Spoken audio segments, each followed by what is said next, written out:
The Ministry of Water and the Environment was established in 2007, but on the date of 15th April 2007, the ministry transited from the Ministry of Water, Land and Environment to Ministry of Water and Environment following the cabinet decision.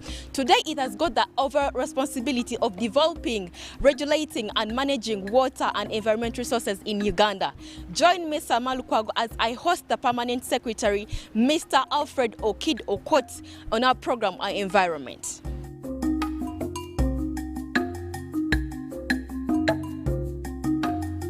My name is Alfred Okot Okidi. I'm the Permanent Secretary, Minister of Water and Environment. It is my pleasure to be on the program to talk about our environment and water. The Minister of Water and Environment, since inception, has invested to push the coverage for water in the country in the urban areas to 74%, access to people living in urban center have access to clean and reliable water sources, and in the urban area, 69%. This has been done through a number of initiatives. The Ministry of Water and Environment has structured itself in such a way that it is now closer to the people by the establishment of 6 deconcentrated structures across the country, where you implement water, sanitation, and environment investments for the people of Uganda.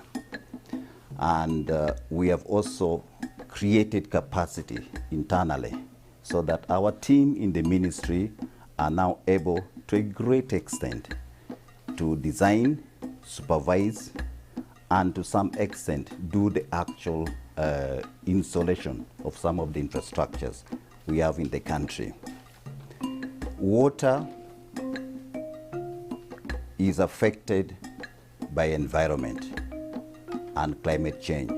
As a country, we have lost our cover of the trees and the swamps. And likewise, the underground water resources that are recharged with rainfall have also felt the impact. So as we speak right now, we need to ensure that we manage climate change, we manage environment so that we have water in sufficient quantity and quality to meet the demands of the country. So as a ministry, we have a number of channels through which we deliver water to the population. In the urban centers, the medium is through piped schemes. And in the urban centers, we have 2 authorities that are managing the water delivery to our population. The first one is National Water and Sewage Corporation, and then we have the umbrella of water authorities. National Water at the moment is operating in 258 towns across the country, and the umbrella is managing small towns of about 450 across the country. So the ministry develops the infrastructure and then hands over to either National Water or the umbrella to operate and then expand the scheme to ensure that everybody in the country has clean and reliable water source. The target, of course, is to ensure that every village has a clean and reliable water source in the country, and also decent sanitation. Because if sanitation is not addressed, then the issue of water quality will be compromised. So in the rural areas, we have a number of technologies we use to deliver water.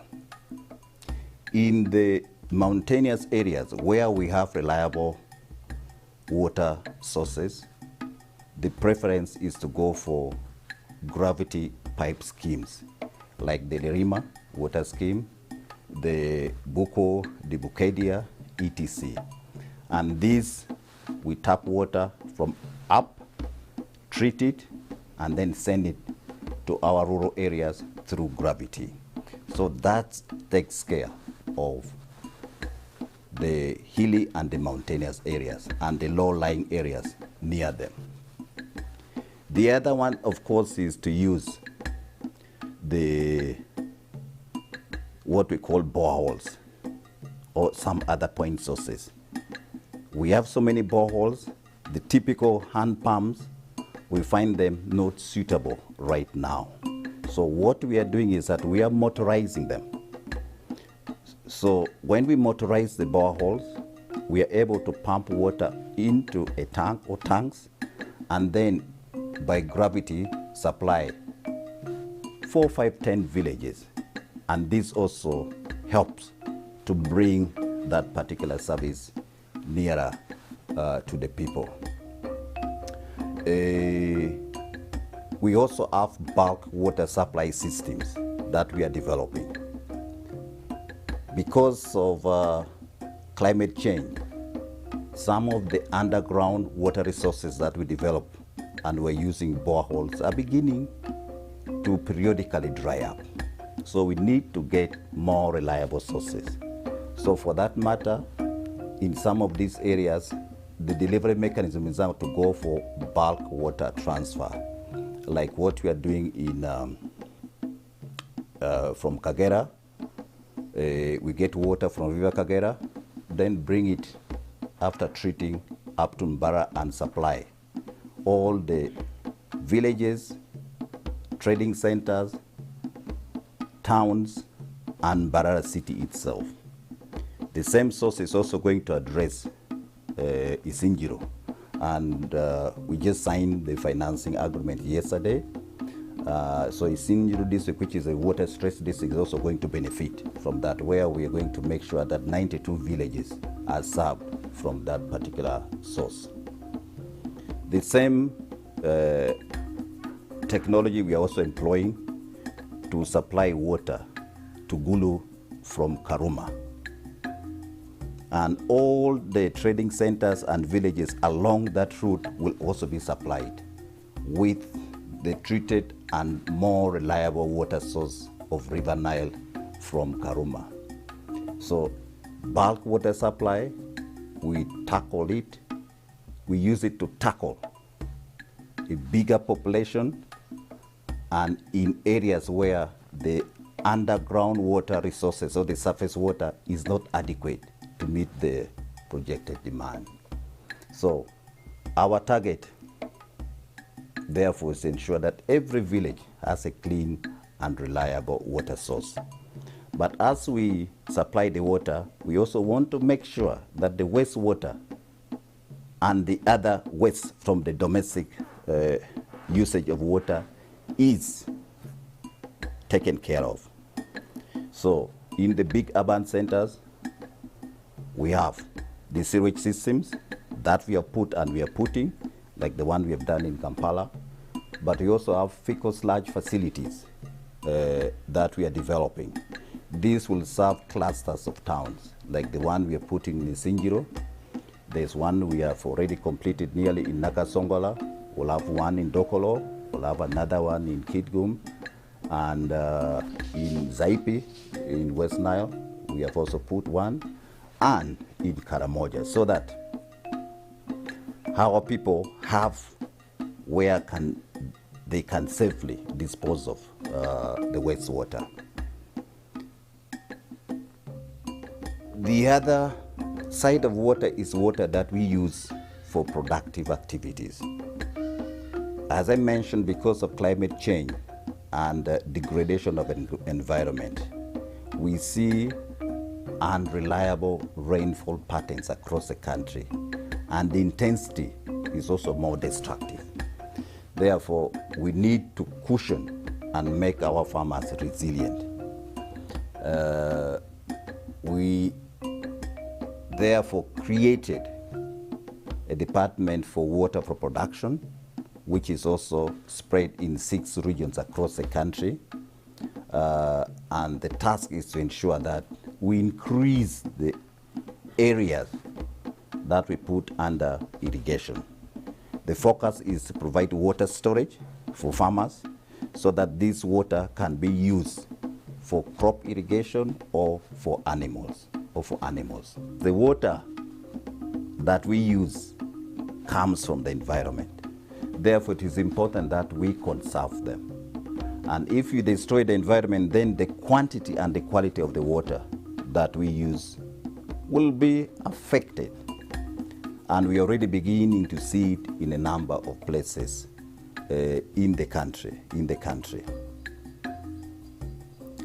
When it comes to the parish model, our target as a ministry is to ensure that at every parish there is some form, and that is also the plan of government, some form of irrigation that is practiced at the parish level. And it is supposed to ensure that the inhabitants of that particular parish are able to produce something that is of commercial value, that can be traded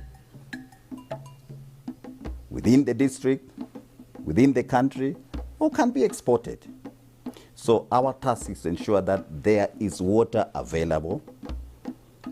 The people who have access to the water are trained and they're able to use the water for irrigation purposes. And this particular segment, we work with the Ministry of Agriculture to ensure that the agronomy aspect and then the on-farm water utilization is optimized. But also, if the people have clean water near them, then our mothers and sisters do not have to walk for 3 or 4 hours to go and look for the water. The 3 or 4 hours they can now use for productive purposes. They are not going to have to look after children who are sick because of waterborne diseases and spend a little money on that. That money instead can be used for productive purposes. So water has a very central role in the implementation of the parish model. And at that level, we are looking at using simplified solar solutions, which are inexpensive to maintain by the farmers. And they also have a long life shelf so that they can use it for several years. So that is the kind of approach we are actually bringing on board for the parish model. One of the bottlenecks, of course, is the degradation of the environment. That I told you is the tower for water. So it affects the availability in terms of quantity and quality. So the destruction and degradation of environment is a big problem. Climate change is a problem. The other issue, as I mentioned, is that we are going into bulk water supply systems. We are going into motorization of boreholes. These are more expensive technologies. Therefore, funding gap is an issue. Funding gap is an issue. The other problem is also associated with acquisition of land. We find that the population tend to demand too much or create unnecessary bottlenecks when it comes to implementation of government projects. Some people think that if it is government, then the land can be sold at any price, which is not the case. So these kind of activities tend to slow down implementation of some of our projects.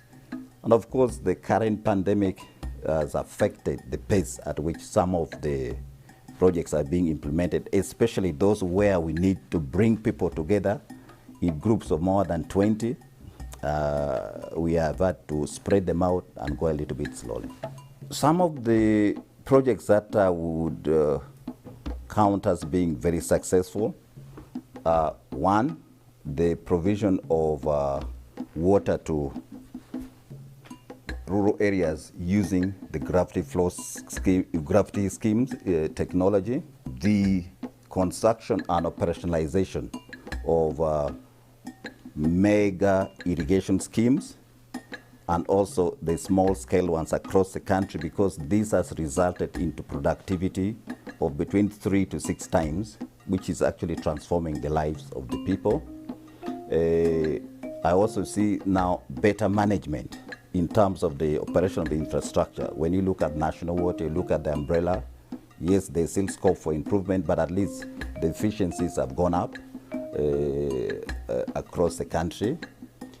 The other thing that I can also talk about, although we have had loss of tree cover for decades and loss of swamps for decades, with the resources at our disposal, at least for now for the swamps, we have had a small gain, 0.4% compared to the previous year.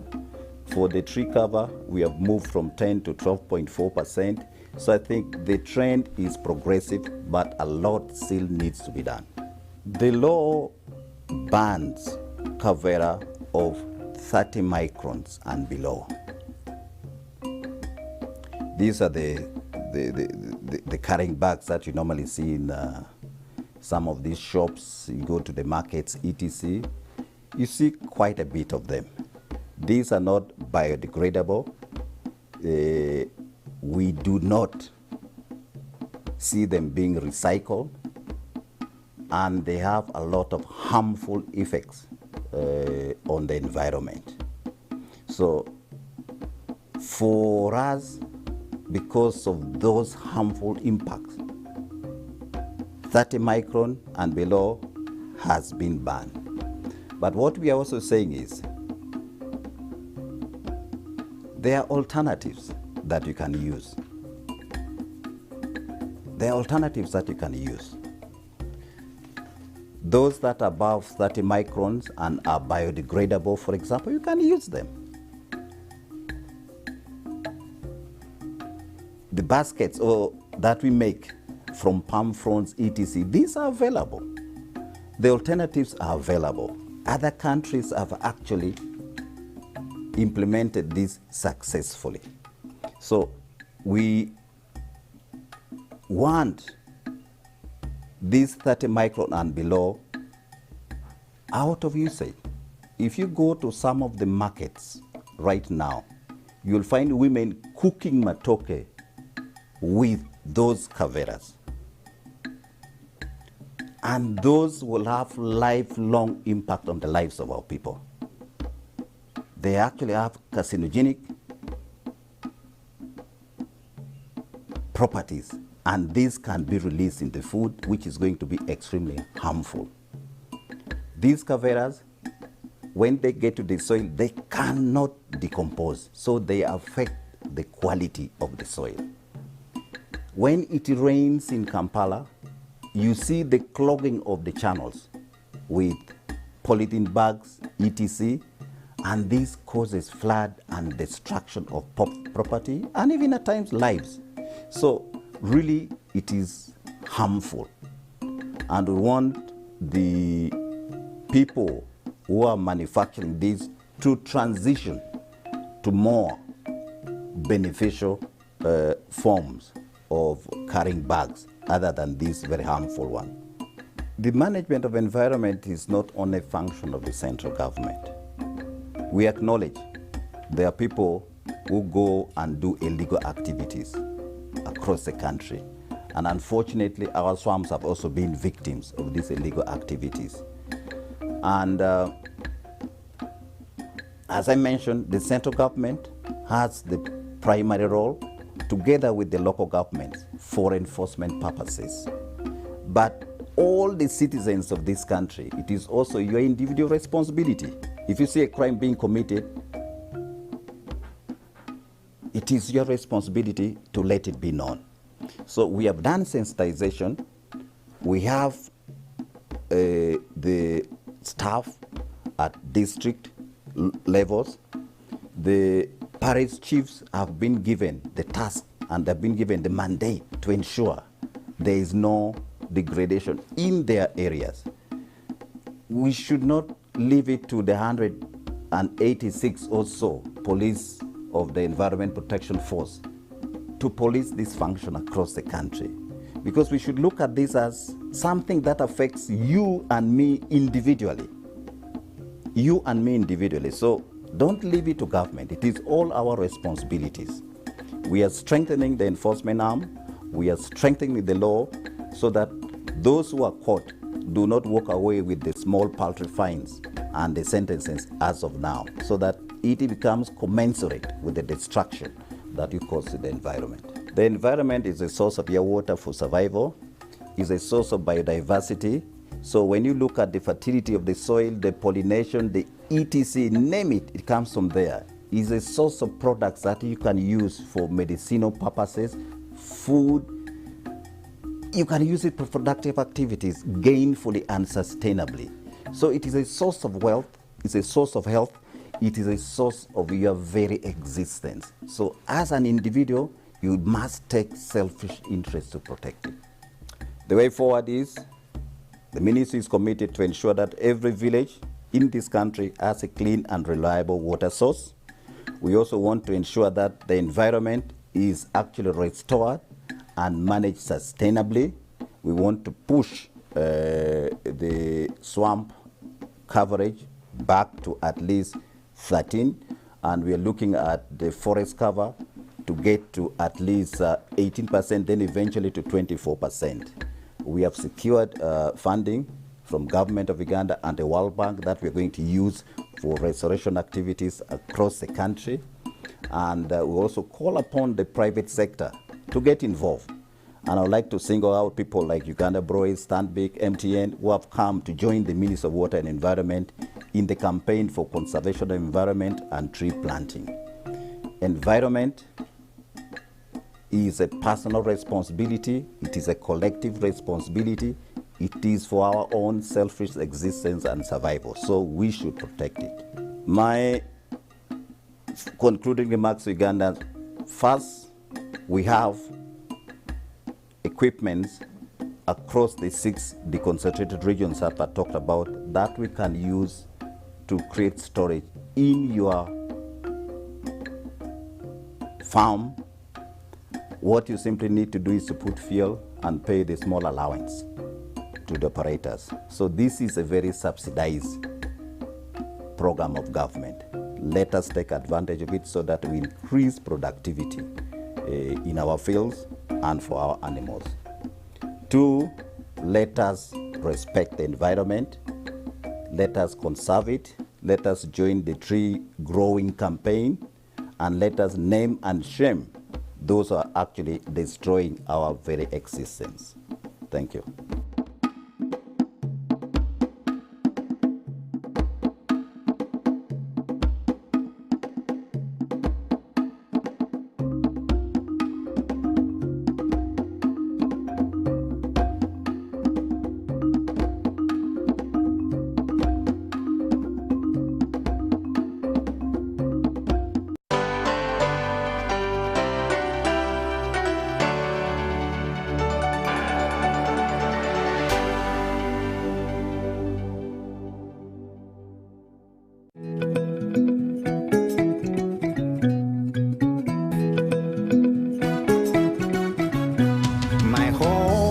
I smile when I think of you, Uganda, my home. My home, I dance when I look at you, Uganda, my home. Oh, my Uganda.